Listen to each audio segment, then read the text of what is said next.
亲爱的朋友们，欢迎来到微光夜读。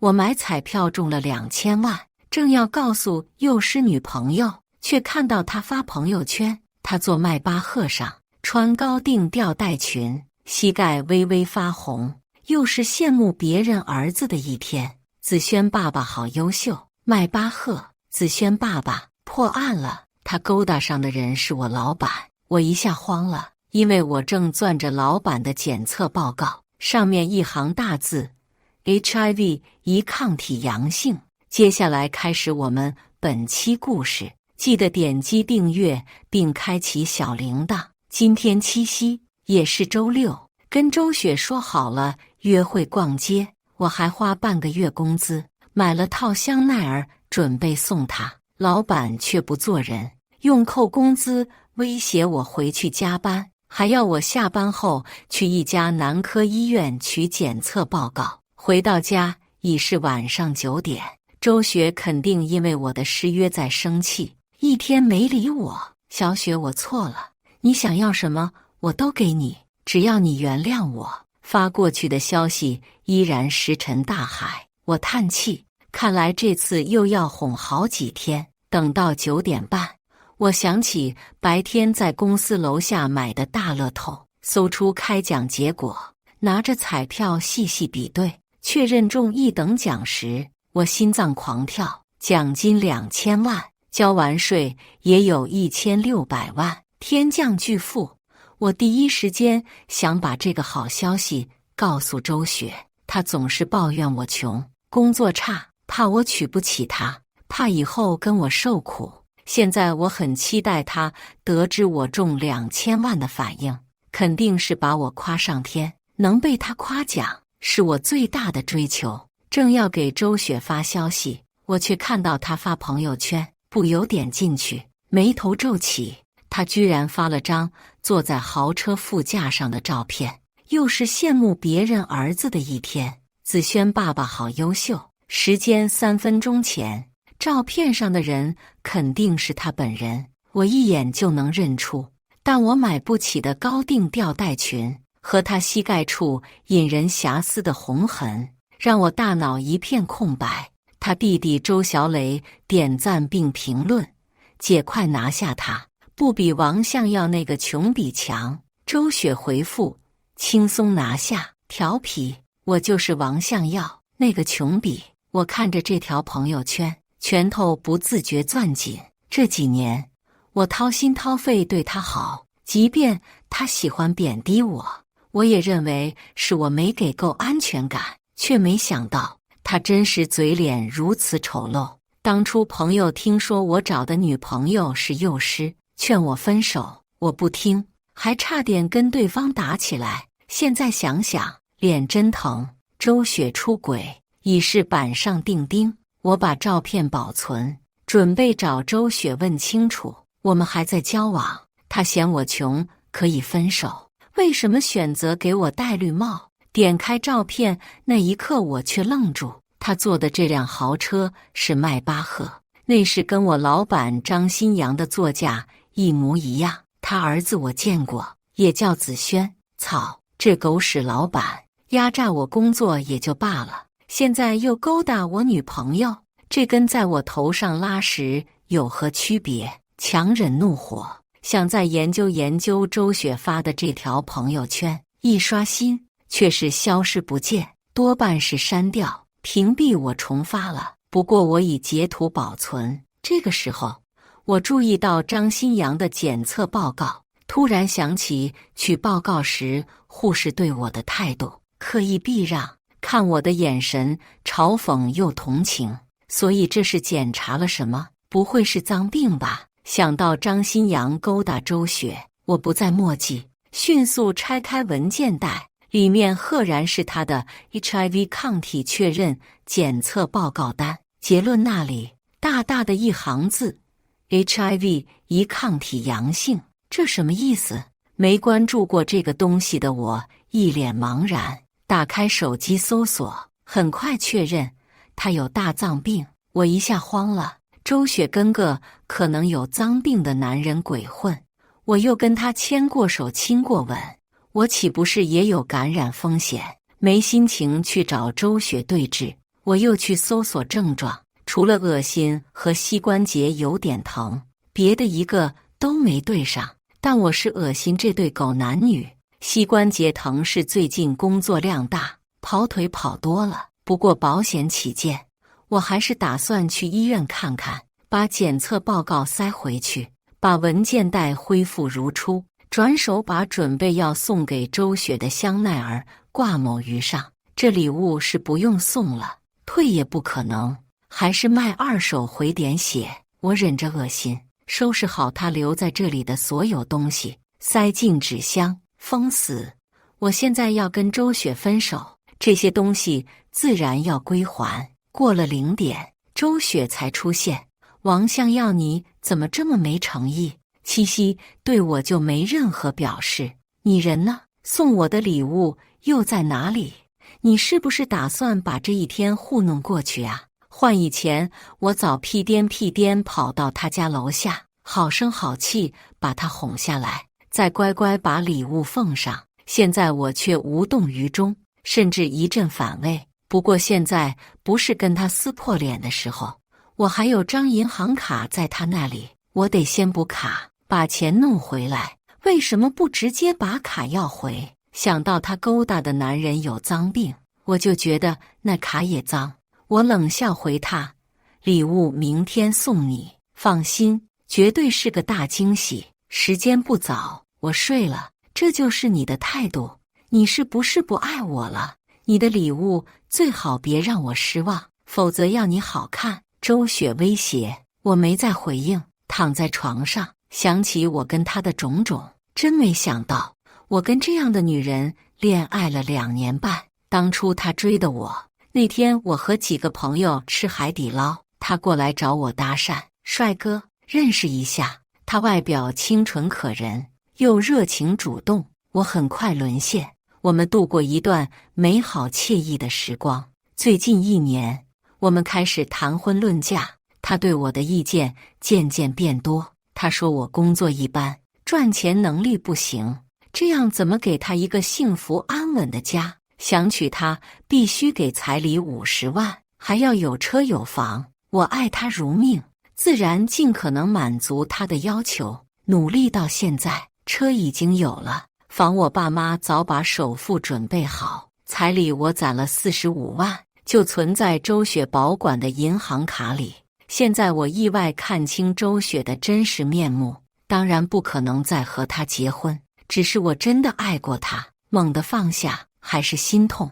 第2天，我叫跑腿把那箱东西送周雪家，然后去银行补卡，一查卡上余额45万，只剩20块5毛。我浑身发冷，这可是我没日没夜工作2年才攒下的钱，周雪给我花哪里了？先生，还要补卡吗？柜员礼貌催促。我很快冷静下来，不管周雪对这45万做了什么，我们只是男女朋友，我更没有把这笔钱赠予给他，那他就必须还我。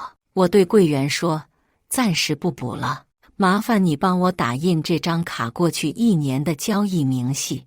看到打印出的交易明细，我都气笑了。就是这半个月的事，周雪连着9天从我这张卡给自己转钱，每天都是顶额5万的转账。就这，他还有脸勾搭子轩爸爸，给我戴绿帽。就在这时，周雪打来电话，刚接起，就听到他在那里骂：王相要你什么意思？这就是你给我的七夕礼物，你是不是脑袋让驴踢了？我跟柜员道谢，走出银行，冷声对周雪说：我要跟你分手，银行卡那45万还我。她愣了好几秒，冷笑：给我了就是我的钱，分手是吧？老娘答应了，你赶紧滚蛋。攀上了有钱人，他也不装了，尽是丑恶嘴脸。我真觉得自己以前眼瞎，这么久了才看清这个人。我早开了电话录音，我问他：你是说这钱你不打算还了，要赖掉是吧？他像个无赖，我就赖掉怎样？你能拿我怎么办？有种你去告我，你浪费我那么多时间，给点钱怎么了？我冷静道：周雪，这笔钱当初说好的，是我攒的彩礼钱，你也答应过不会动它一分。现在我们分手，你理应把钱还我。既然你要赖掉，那我现在报警。周雪急了：王向耀，你一定要闹得这么难看？你穷也就罢了，怎么还这么小心眼儿？看看他说的什么鬼话，自己贪钱，还反咬我一口。不想跟他废话，一句警局见。我挂上电话，我直接报警，说周雪侵占我财产。1个小时后，我跟周雪一家在警局碰面，他上来就给我一巴掌，带着哭腔控诉我：你是不是出轨了？突然要跟我分手，说好的彩礼也急着要回去。我扬手，更重的一巴掌甩回去。妈的，贼喊抓贼是吧？你昨天跟张新阳鬼混，别以为我不知道。周雪变了脸色，捂脸问我：你看到了？你怎么会认识他？他从不关心我在哪里上班，只在意我每个月能赚多少钱，自然不知道我是张新阳的员工。周爸和周小磊要冲过来揍我，我拎起凳子准备反击，把凳子放下：你们全部退回去！你们当这是什么地方？警察喝令，我们全都老实。我早把我跟周雪关于这笔钱的聊天记录、银行卡交易明细，以及他昨天发的朋友圈截图提交给警察。看到朋友圈截图，周雪不再演戏，原来在这里等着我呢。是，我是喜欢上张新阳，谁让你又穷又抠，50万彩礼都攒这么久。认识你我真是倒8辈子霉。警察冷声阻止他说下去，这里不是菜市场，要吵架外面吵去。周雪，这笔钱你现在还回去，否则他完全可以去法院起诉你。我淡淡提醒周雪，张新阳好歹是个大老板，你要是因为当老赖蹲监狱了，他这个金龟婿可就跑了。周雪顿时慌了，看向他家人：爸妈，这可怎么办呀？我不能坐牢。小磊，你那里还剩多少？周小磊两手一摊：没了，全用光了。我心里发冷。好啊，我辛辛苦苦省吃俭用攒了2年的钱，他们半个月就花了，我才不管他们花在谁身上，现在只想把钱要回，1分钱都不要便宜他们。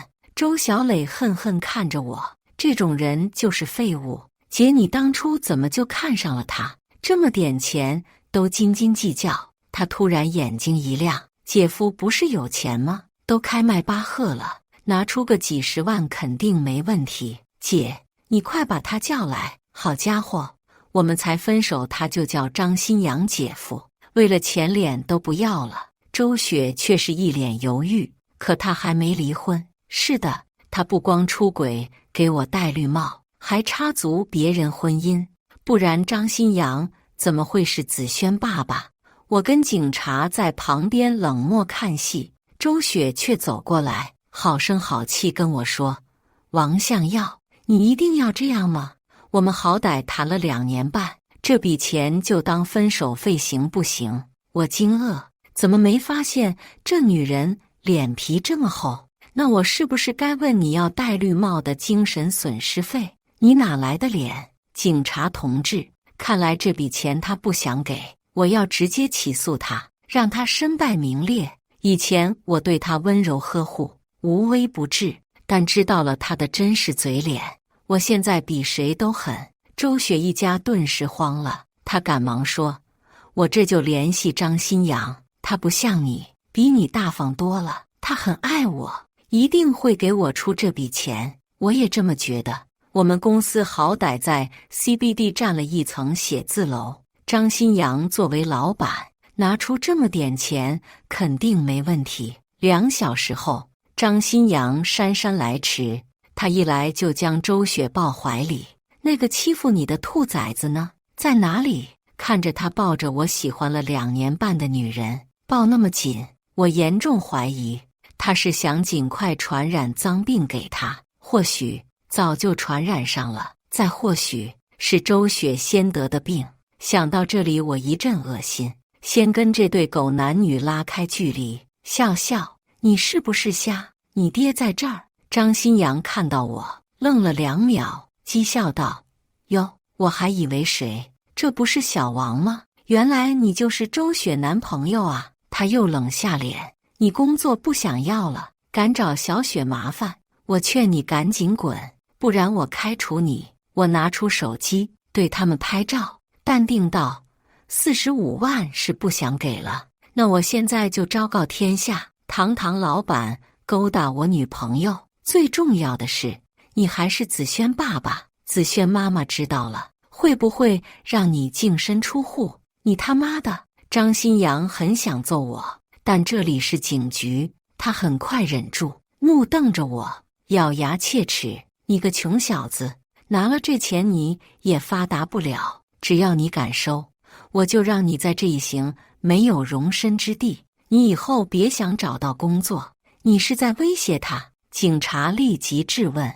张新阳嘿嘿一笑：“没有的事，我这是要给他转钱，收到本就应得的钱。”我对警察一番感谢，大步走出警局。他们几个很快跟来。周雪在张新阳的搂抱下对我冷嘲热讽：“笑死了，前任是现任的打工仔。王向耀，你丢不丢人？”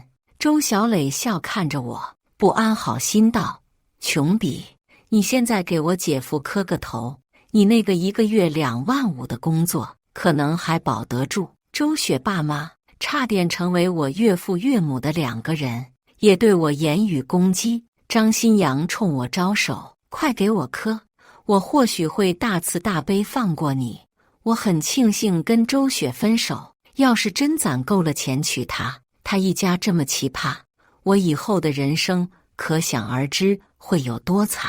更庆幸昨天中了2000万，现在干什么都有底气。我看向张新阳：“沙比，真以为我看得上这破工作？你那么喜欢别人磕头，可以先死一死，到时候有的是人给你猛磕。”骂完我就上车走人，猛轰油门，让他们吃尾气，他们在后面好一顿狗吠。当晚，张新阳在公司群里公布我被开除的消息，让我明天不用去了。我在群里艾特他：“那小张，检测报告怎么办？”我直接拍照发群里，他一下急了，直接发语音：“你敢？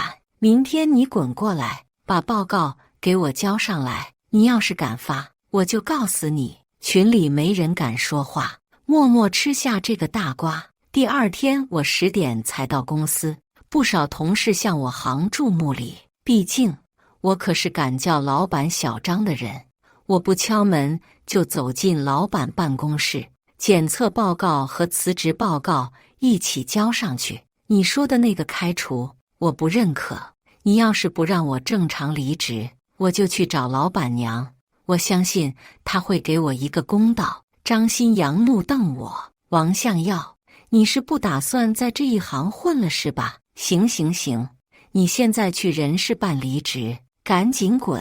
我觉得这还不够，我还要离职补偿+2，我要求今天就到账。”他咬牙切齿：“你穷疯了吧？我观音菩萨呀，对你这么好。”但他为了堵我的嘴，还是如我所愿，真不错。+2，那可是快20万。我抱着东西下楼的时候，遇到周雪和周小磊这对姐弟，应该是过来视察张新阳的公司。周小磊拦住我去路：“被赶出来了吧？穷比，你说你何必呢？我姐的钱你是要回去了，但你丢了这么好一份工作，你现在是不是很后悔？”周雪假惺惺：“王向耀，其实我有打算嫁给你的，但你太穷了，不及张新阳1%。我实在不想委屈自己，还好你有自知之明，自己滚了，成全了我跟新阳。”我抬头看着这对奇葩姐弟，指向旁边彩票店挂的祝贺购财者中2000万的横幅：“知道在说谁吗？说的就是我。”他们闻言呆愣几秒，随后狂笑：“太好笑了，琼比，你是不是脑子进水了？就你中2000万，那我能中1个亿？”周小磊笑得捂肚子。周雪同情看着我：“王向耀，有病快去看医生，别在这里丢人现眼。你们就当我有病好了。”我无视他们嘲讽，快步离开。我先去医院检查，确定没有感染，才坐高铁去领奖。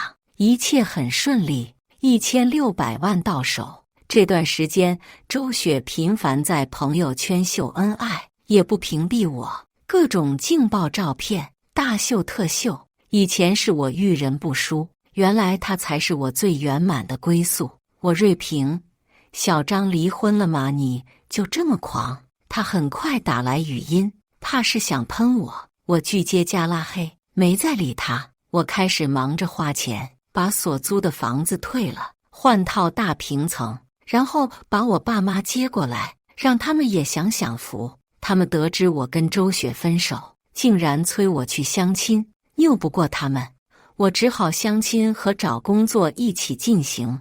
就算再有钱，也不能坐吃山空。然而，我在 Boss 爱聘投了上百份简历，均是无人回应。后来，我从一个 HR 那里得知，张新阳这个缺德玩意儿造谣我工作失误，造成公司巨大损失，导致我被整个行业拉黑。我以为他当初是吓唬我，没想到他真这么干。枉我在他公司当了5年牛马，他不仁，那我可就要不义了。我雇一伙人在他公司楼下拉横幅，一横幅上写张新阳你王八蛋之3当3，婚内出轨；另一横幅狗屎金城老板造谣诽谤，毁我前途。我还找人帮我代写一份让人声泪俱下的小作文，附上周雪发的那些劲爆照片，做成易拉宝跟横幅一并展示，时薪100。这伙人干得老起劲儿了，听说影响很大，好多人围观。不过1个小时，前女友周雪就打来电话，她理直气壮质问：“王向耀，你什么意思？45万都给你了，你离职也给了你补偿，你闹这一出，是不是还想要钱？你违法了，知不知道？”我冷冷回怼：“你怎么不问你那个金龟婿做了什么好事？造我谣，让我找不到工作。”我反击一下还不行了。他沉默2秒，语气软下来：“向耀，你能不能不要再闹了？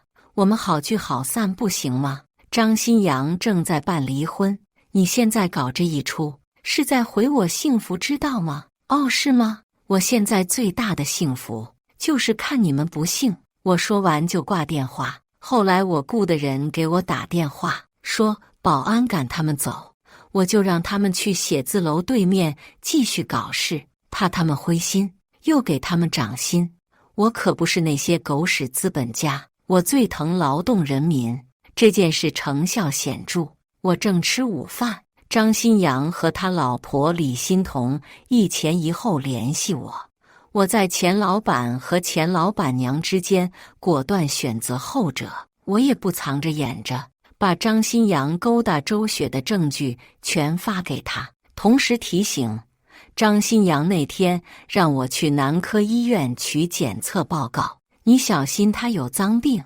我可不敢说得太详细，那样我很可能惹上麻烦。他作为感谢，给我发了一个大红包，不过我没收。他又说：“王先生，张新阳给你造成的伤害，后面我会加倍补偿给你。”这句话我没当回事，现在有钱了，对别人画的饼完全提不起兴致。只是没想到张新阳就是个金壳子，这个李欣彤才是真正的有钱人。不过1天，他就把张新阳赶出公司。第2天，他跟他办了离婚，让他净身出户。他们儿子子轩当然是跟李欣彤，他第一时间让子轩换了家幼儿园。至于那辆迈巴赫，也被他收回，卖给别人。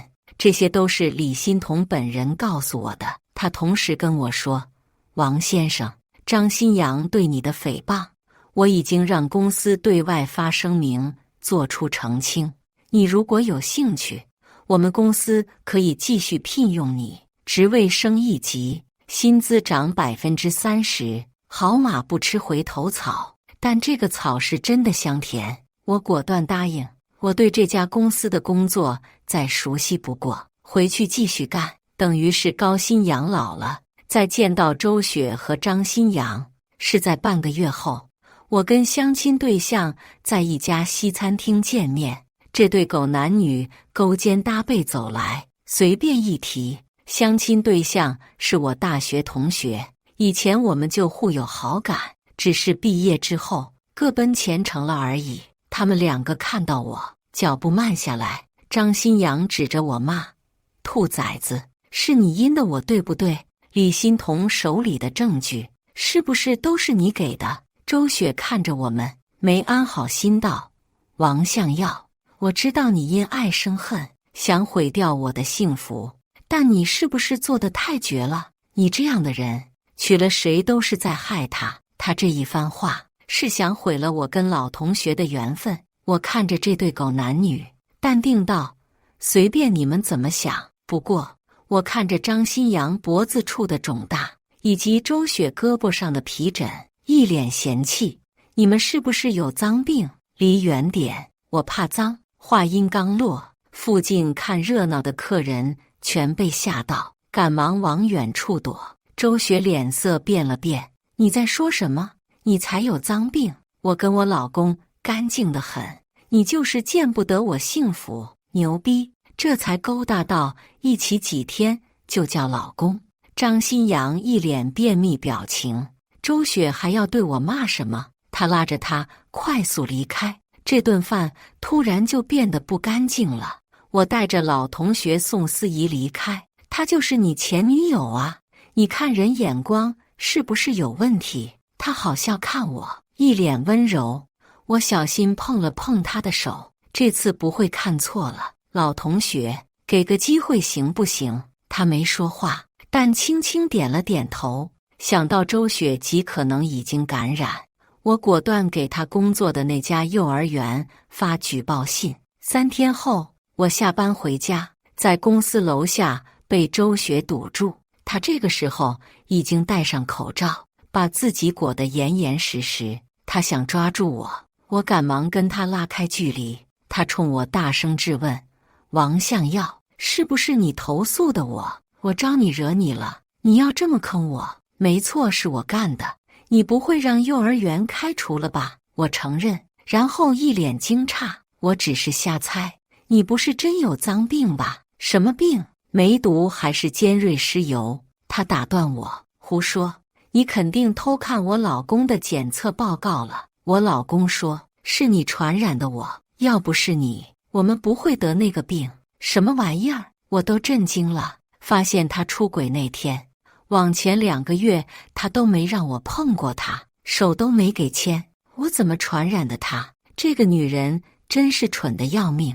我把我的那份检测报告找出来，别瞎说，我健康得很，是你们2个生活不检点，关我屁事。他看着我的检测报告，沉默好久，他颤声说：“你的意思是？”我看白痴的眼神看他，我意思是，不是你传染的他，就是他传染的你，就看你们2个谁更脏了。周雪，除了子轩爸爸，你不会还有子涵爸爸、宇轩爸爸吧？我合理怀疑。他摇头否认：“我没有，我只是发现张新阳很有钱，谁知道他是上门女婿，有钱的是他老婆。”“哦，那你好惨。”我说着要走人，他在后面叫住我：“王向耀，你都搬家了，你是不是买房了？你不会真中2000万吧？你猜呢？”我反问。不等他回答，就快步走远。他现在有脏病，我得远离他。我现在工作爱情双丰收，已经跟宋思怡到了谈婚论嫁的地步。毕竟我们是老同学，对对方人品再熟悉不过。我没再关心周雪的动向，却在有一天晚上，在某音刷到她跟张新阳在大街上大打出手的视频。视频里，周雪一家围着张新阳打，周雪对他大骂：“你这个瓢虫，明知道自己有脏病，还勾搭我，你是不是故意传染给我？”他弟弟连着踹张新阳2脚：“妈的，这件事没有200万，我们不会善罢甘休。”张新阳被打得狼狈不堪，跪在地上哭诉：“我净身出户，哪有这么多钱？仅剩的钱都让你们花光了，你们不能这么欺负我。”这对狗男女闹到这一步，真是让人忍俊不禁。2天后，周雪竟然找到我家来，她看着我们一家住的大平层，眼睛冒光。我把家门关上，跟她在外面说：“有话快说，有屁快放。”她语气难得一见的温柔。向耀，我跟那个王八蛋没有结婚，现在我把他甩掉了，我们在一起好不好？我无语。你染了一身病，找我复合，你在做什么春秋大梦？他疯狂摇头。我问过了，艾滋是可以治的，你不是中了2000万吗？治这个病绰绰有余。我现在也不要彩礼了，我只想跟你在一起。向耀，你娶我好不好？我拿出手机打电话给小区保安：“快过来，这里有个神经病，赶紧把他赶走。”周雪却是不肯放弃，她走之前又跟我说：“你再考虑考虑，我最坏也就这样了。你怎么知道你找的下一个会比我好？我答应你，以后对你一心一意，好好做你的王太太。”我只觉得晦气，她现在是不是脑子有毛病？越想越气，一脚把她踹进电梯。我还是低估了周雪的厚脸皮。大半夜，她用小号加我，刚加上就给我发清凉照片，连着发好几张，又说道：“向耀，我生是你的人，死是你的鬼，你难道不想让我叫你死鬼？原谅我好不好？我会许你幸福一生。”我跟他认识这么久了，他从不会说这种甜蜜话语，更不会发我那种照片。没想到都分手了，他跟我来这一出。那 PS 痕迹严重的照片我根本不敢点开看。我不耐回复：“你用的什么 PS 工具这么强大？完全看不出来你有病。”换以前他早骂我了，这次他却温柔道：“是，我是有病，对你的相思病。我现在心里只有你一个人，再放不下别人。”真是恶心！他爸给他开门，恶心到家了。我大骂：“有病就去治，别在我这里发癫！真是倒了8辈子霉，遇到你这个大贱种！”骂完就把他拉黑，不让他有机会反驳。我以为他终于该消停，没想到他贼心不死，又去网上直播，说我中了2000万就把他抛弃。他的弟弟在直播里控诉我，说我又抠门又心机深沉，浪费他姐大好青春，还故意透露了我的信息。不善思考的网友在直播间疯狂辱骂我，更有甚者给我打电话发短信，说我是人渣、守财奴，让我去死。还有极端人士上门泼粪，把我爸妈吓不轻。我算是看透了，这种贱人不把他彻底打趴下，他是不会罢休的。我选择报警，把所有证据提交给警察，因为这件事影响恶劣，这对姐弟喜提15天拘留。我当然没放过那些辱骂我和跑过来泼粪的人，有一个算一个，该报警报警，该起诉起诉，有的被警告，有的被罚款。这个世界一下子清静不少，但这还不够。要知道，脑子不好的大有人在。为了不让我爸妈再受惊吓，我在网上发布声明，讲述了我是如何发现周雪出轨，又如何被小三张新阳坑害。我把证据一一放上，曾经谩骂我的人又开始同情我。我对此完全无所谓，只要他们别再骚扰我们就行。在听到周雪消息，已经是1个月后，周雪姐弟跟张新阳一起上了社会新闻。他他们找张新阳要赔偿，他不给，他们对他疯狂辱骂。张新阳失去理智，拿刀乱砍，把周小磊一条胳膊砍断。曾经的公司老板，尊贵的迈巴赫车主，周雪一家眼里的金龟婿，如今落魄入狱，被判3年。后来的事是听别人说的。周小磊受了伤，周雪跟着老实不少，但他家人容不下他，要把他赶出家门。毕竟他现在没钱，又染上了脏病。